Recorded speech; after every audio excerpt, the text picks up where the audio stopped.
ಸ್ನೇಹಿತರೆ, ತುಂಬಾ ಜನ ಕಮೆಂಟ್ ಮಾಡಿದ್ದಾರೆ, ಈ ಒಂದು ರೇಷನ್ ಕಾರ್ಡ್ ಒಂದು ಅಪ್ಡೇಟ್ ಕೊಡಿ ಸರ್. ಅದು ರೇಷನ್ ಕಾರ್ಡ್ ಗೆ ಅಪ್ಲೈ ಮಾಡಬಹುದು. ಇವಾಗ ಏಪ್ರಿಲ್ 1 ಇಂದ ಹೇಳಿದ್ರಿ ಅಪ್ಲೈ ಮಾಡಬಹುದು ಅಂತ. ಬಟ್ ಇವಾಗ ಆ ಒಂದು ಅಪ್ಡೇಟ್ ಕೊಡಿ ಸರ್, ಏನಾಗಿದೆ ಒಂದು ಇನ್ಫಾರ್ಮೇಶನ್ ಕೊಡಿ ಅಂತ ತುಂಬಾ ಜನ ಕಮೆಂಟ್ ಮಾಡಿದ್ದೀರಾ. ಬಟ್ ಆ ಕಮೆಂಟ್ ಗೆ ನನಗೆ ರಿಪ್ಲೈ ಮಾಡೋದಕ್ಕೆ ಟೈಮ್ ಸಿಗ್ಲಿಲ್ಲ, ದಯವಿಟ್ಟು ಕ್ಷಮೆ ಇರಲಿ.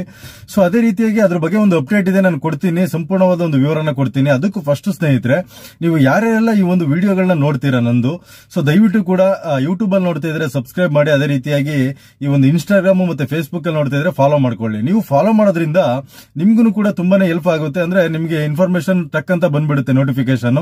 ಅದೇ ರೀತಿಯಾಗಿ ನನ್ಗೂ ಕೂಡ ಬೆಂಬಲ ಕೊಟ್ಟಂಗೆ ಆಗುತ್ತೆ ಸ್ನೇಹಿತರೆ. ಓಕೆ ಸ್ನೇಹಿತರೆ, ಈ ಒಂದು ರೇಷನ್ ಕಾರ್ಡ್ ನ ಯಾರೆಲ್ಲ ಮಾಡಿಸಬಹುದು ಅನ್ನೋದಾದ್ರೆ, ನೆಕ್ಸ್ಟ್ ನಿನ್ನೆ 3ನೇ ತಾರೀಕಿಂದ ಆ ಒಂದು ರೇಷನ್ ಕಾರ್ಡ್ ಗೆ ಅರ್ಜಿ ಹಾಕೋದಿಕ್ಕೆ ಆ ಒಂದು ವೆಬ್ಸೈಟ್ ಆನ್ ಆಗಿದೆ. ಸೊ ದಯವಿಟ್ಟು ಕೂಡ ಎಲ್ರಿಗೂ ಕೂಡ ಬಿಟ್ಟಿಲ್ಲ. ಆದ್ರೆ ಈ ಒಂದು ಆಸ್ಪತ್ರೆಯಲ್ಲಿ ಯಾರೆಲ್ಲ ಅಡ್ಮಿಟ್ ಆಗಿದ್ದಾರೆ, ಈ ಒಂದು ಆರೋಗ್ಯ ಸಮಸ್ಯೆ ಯಾರ್ಯಾರಿಗೆಲ್ಲ ಇದೆ, ಈ ಒಂದು ಯಾವುದೇ ಒಂದು ಆಪರೇಷನ್ ಆಗಿರ್ಬೋದು ಅಥವಾ ಯಾವುದೇ ರೀತಿಯಾದ ಒಂದು ಆರೋಗ್ಯ ಸಮಸ್ಯೆ ಯಾರ್ಯಾರಿಗೆಲ್ಲ ಇದೆ, ಸೊ ಅಂತವರು ಇವಾಗ ಆ ಒಂದು ರೇಷನ್ ಕಾರ್ಡ್ ಗೆ ಅರ್ಜಿ ಹಾಕಬಹುದು ಸ್ನೇಹಿತರೆ. ಅದೇ ರೀತಿಯಾಗಿ ನಿಮ್ಗೆ ಗೊತ್ತಿರಬಹುದು, ತುಂಬಾ ಸಂದರ್ಭದಲ್ಲಿ ಈ ಒಂದು ರೇಷನ್ ಕಾರ್ಡ್ ಇದ್ರೆ ಮಾತ್ರ ಒಂದು ಇಂತಿಷ್ಟು % ಡಿಸ್ಕೌಂಟ್ ಅಂತ ಸಿಗುತ್ತೆ ಆರೋಗ್ಯ ಸಮಸ್ಯೆ ಆಗಿರುವಂತ ಕಾರಣದಿಂದ.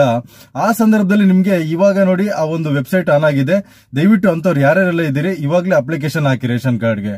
ಅದೇ ರೀತಿಯಾಗಿ ಖಂಡಿತವಾಗ್ಲೂ ಕೂಡ ಎಲ್ರಿಗೂ ಕೂಡ ಈ ಒಂದು ರೇಷನ್ ಕಾರ್ಡ್ ಗೆ ಅರ್ಜಿ ಹಾಕೋದಕ್ಕೆ ಅವಕಾಶ ಕೊಟ್ಟೆ ಕೊಡ್ತಾರೆ. ದಯವಿಟ್ಟು ವೆಯ್ಟ್ ಮಾಡಿ ಸ್ನೇಹಿತರೆ. ತುಂಬಾ ಜನ ಕಮೆಂಟ್ ಮಾಡಿದ್ದಾರೆ, ಈ ಒಂದು ರೇಷನ್ ಕಾರ್ಡ್ ಒಂದು ಅಪ್ಡೇಟ್ ಕೊಡಿ ಸರ್. ಅದು ರೇಷನ್ ಕಾರ್ಡ್ ಗೆ ಅಪ್ಲೈ ಮಾಡಬಹುದು. ಇವಾಗ ಏಪ್ರಿಲ್ 1 ಇಂದ ಹೇಳಿದ್ರಿ ಅಪ್ಲೈ ಮಾಡಬಹುದು ಅಂತ. ಬಟ್ ಇವಾಗ ಆ ಒಂದು ಅಪ್ಡೇಟ್ ಕೊಡಿ ಸರ್, ಏನಾಗಿದೆ ಒಂದು ಇನ್ಫಾರ್ಮೇಶನ್ ಕೊಡಿ ಅಂತ ತುಂಬಾ ಜನ ಕಮೆಂಟ್ ಮಾಡಿದ್ದೀರಾ. ಬಟ್ ಆ ಕಮೆಂಟ್ ಗೆ ನನಗೆ ರಿಪ್ಲೈ ಮಾಡೋದಕ್ಕೆ ಟೈಮ್ ಸಿಗ್ಲಿಲ್ಲ, ದಯವಿಟ್ಟು ಕ್ಷಮೆ ಇರಲಿ. ಸೊ ಅದೇ ರೀತಿಯಾಗಿ ಅದ್ರ ಬಗ್ಗೆ ಒಂದು ಅಪ್ಡೇಟ್ ಇದೆ, ನಾನು ಕೊಡ್ತೀನಿ, ಸಂಪೂರ್ಣವಾದ ಒಂದು ವಿವರನ ಕೊಡ್ತೀನಿ. ಅದಕ್ಕೂ ಫಸ್ಟ್ ಸ್ನೇಹಿತರೆ, ನೀವು ಯಾರೆಲ್ಲ ಈ ಒಂದು ವಿಡಿಯೋಗಳನ್ನ ನೋಡ್ತೀರಾ ನಂದು, ಸೊ ದಯವಿಟ್ಟು ಕೂಡ ಯೂಟ್ಯೂಬ್ ಅಲ್ಲಿ ನೋಡ್ತಾ ಇದ್ರೆ ಸಬ್ಸ್ಕ್ರೈಬ್ ಮಾಡಿ. ಅದೇ ರೀತಿಯಾಗಿ ಈ ಒಂದು ಇನ್ಸ್ಟಾಗ್ರಾಮ್ ಮತ್ತೆ ಫೇಸ್ಬುಕ್ ಅಲ್ಲಿ ನೋಡ್ತಾ ಇದ್ರೆ ಫಾಲೋ ಮಾಡ್ಕೊಳ್ಳಿ. ನೀವು ಫಾಲೋ ಮಾಡೋದ್ರಿಂದ ನಿಮ್ಗೂ ಕೂಡ ತುಂಬಾನೇ ಹೆಲ್ಪ್ ಆಗುತ್ತೆ. ಅಂದ್ರೆ ನಿಮ್ಗೆ ಇನ್ಫಾರ್ಮೇಶನ್ ಟಕ್ ಅಂತ ಬಂದ್ಬಿಡುತ್ತೆ ನೋಟಿಫಿಕೇಶನ್. ಅದೇ ರೀತಿಯಾಗಿ ನನ್ಗೂ ಕೂಡ ಬೆಂಬಲ ಕೊಟ್ಟಂಗೆ ಆಗುತ್ತೆ ಸ್ನೇಹಿತರೆ. ಓಕೆ ಸ್ನೇಹಿತರೆ, ಈ ಒಂದು ರೇಷನ್ ಕಾರ್ಡ್ ನ ಯಾರೆಲ್ಲ ಮಾಡಿಸಬಹುದು ಅನ್ನೋದಾದ್ರೆ, ನೆಕ್ಸ್ಟ್ ನಿನ್ನೆ 3ನೇ ತಾರೀಕಿಂದ ಆ ಒಂದು ರೇಷನ್ ಕಾರ್ಡ್ ಗೆ ಅರ್ಜಿ ಹಾಕೋದಿಕ್ಕೆ ಆ ಒಂದು ವೆಬ್ಸೈಟ್ ಆನ್ ಆಗಿದೆ. ಸೊ ದಯವಿಟ್ಟು ಕೂಡ ಎಲ್ರಿಗೂ ಕೂಡ ಬಿಟ್ಟಿಲ್ಲ.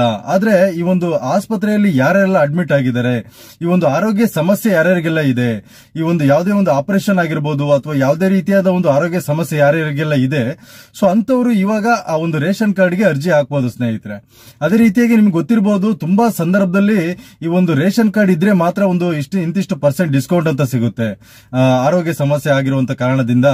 ಆ ಸಂದರ್ಭದಲ್ಲಿ ನಿಮ್ಗೆ ಇವಾಗ ನೋಡಿ ಆ ಒಂದು ವೆಬ್ಸೈಟ್ ಆನ್ ಆಗಿದೆ. ದಯವಿಟ್ಟು ಅಂತವ್ರು ಯಾರ್ಯಾರೆಲ್ಲ ಇದ್ದೀರಿ ಇವಾಗಲೇ ಅಪ್ಲಿಕೇಶನ್ ಹಾಕಿ ರೇಷನ್ ಕಾರ್ಡ್ ಗೆ. ಅದೇ ರೀತಿಯಾಗಿ ಖಂಡಿತವಾಗ್ಲೂ ಕೂಡ ಎಲ್ರಿಗೂ ಕೂಡ ಈ ಒಂದು ರೇಷನ್ ಕಾರ್ಡ್ ಗೆ ಅರ್ಜಿ ಹಾಕೋದಕ್ಕೆ ಅವಕಾಶ ಕೊಟ್ಟೆ ಕೊಡ್ತಾರೆ. ದಯವಿಟ್ಟು ವೆಯ್ಟ್ ಮಾಡಿ.